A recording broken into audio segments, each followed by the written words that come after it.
Bonjour à tous, bienvenue sur ma chaîne. J'espère que vous allez bien. Moi, le moral remonte un petit peu suite aux événements qu'il y a eu. C'est vrai que j'ai pas fait de vidéo pendant plus d'une semaine. J'avais besoin un peu de me recentrer sur moi-même, de réfléchir un peu et de me remettre doucement dans la vie, dans la lecture et voilà, de me changer un peu les idées. Donc ce qui fait que forcément, moi je n'ai pris connaissance de l'actualité que le samedi matin. Du coup, le vendredi soir, première soirée du week-end à 1000, j'ai réussi à lire en quasi-totalité Hunger Games, La Révolte. En fait, je l'ai lu à peu près les trois quarts. Il me restait un autre quart que j'ai lu, j'ai dû le lire le dimanche matin ou le samedi soir, je ne sais plus précisément, mais il me semble que je l'ai terminé le dimanche matin. Donc inutile de garder le suspense plus longtemps, j'ai totalement foiré mon week-end à 1000. Et le week-end qui suivait, j'étais pas forcément disponible pour le reprendre.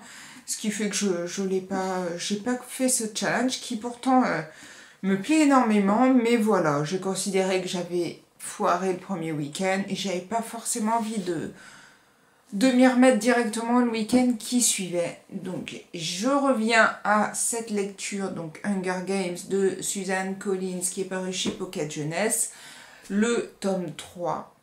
J'ai enfin donc lu les 3 tomes, vu les 3 films. J'ai pas vu encore la deuxième partie de La Révolte.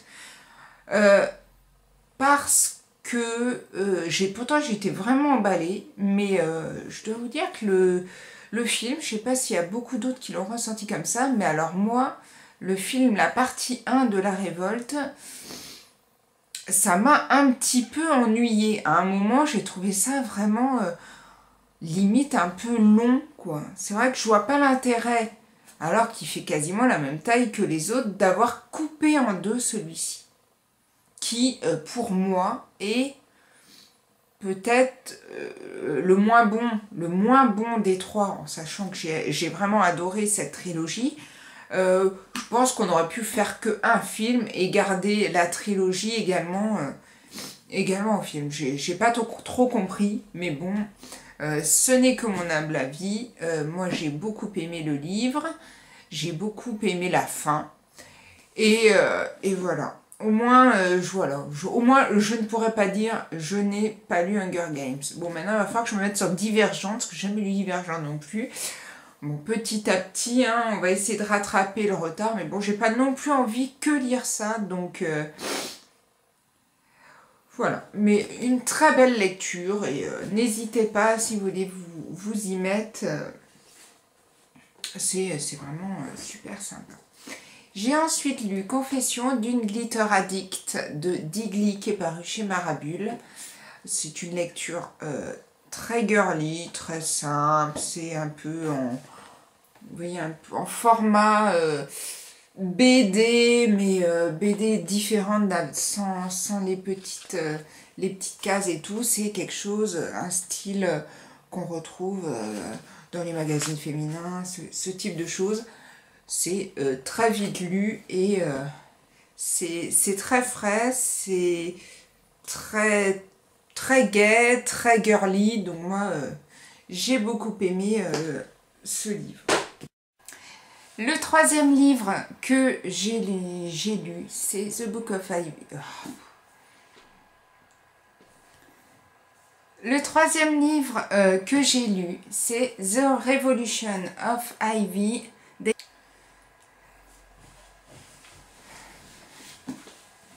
The Book of Ivy, The Revolution of Ivy. Même, quasiment la même couverture, enfin le même style au moins, avec des couleurs différentes.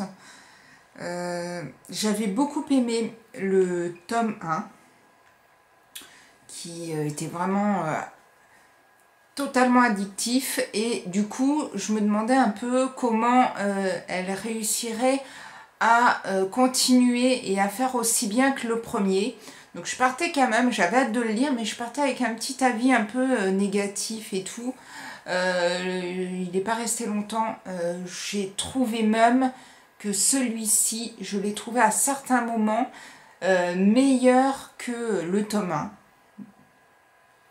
Donc ça a surpassé mes espérances. On retrouve donc Ivy, je ne vais pas trop en dire si vous n'avez pas lu le tome 1, qui se retrouve donc hors de Westfall où elle vivait parce qu'elle a voulu tuer Bishop, son futur mari. Voilà, je vais pas en dire beaucoup plus sur le résumé au cas où je ne veux pas spoiler, mais elle va se retrouver donc en dehors de Westfall dans un monde un peu hostile. Elle va faire de nouvelles rencontres, des bonnes, des moins bonnes, et donc toute cette histoire va mener à une fin que j'ai moi personnellement adorée. Je sais pas ce que j'ai pas encore trop regardé d'avis, et en fait je me suis un peu ruée dessus chez Cultura le jour de la sortie parce que j'avais vraiment hâte de découvrir la suite et je ne voulais pas trop en entendre avant pour me faire ma propre opinion. Et ben vraiment, si vous, même pour les débutants, si vous ne connaissez pas trop la dystopie, parce que moi la dystopie c'était pas trop mon truc, franchement, The Book of Ivy, The Revolution of Ivy, c'est une duologie et c'est très facile d'accès pour des ados, pour des un petit peu plus vieillots comme moi. Mais moi, personnellement, j'ai adoré et je vous le conseille, les 2 tomes. Mais commencer par le tome 1, ça serait peut-être pas mal, mais bon. Voilà. Mais ma vidéo va se clore sur ces 3 livres. C'est vrai que j'ai pas lu énormément. Mais bon, là je m'y remets un petit peu, petit à petit. J'essaye de lire pas mal de choses.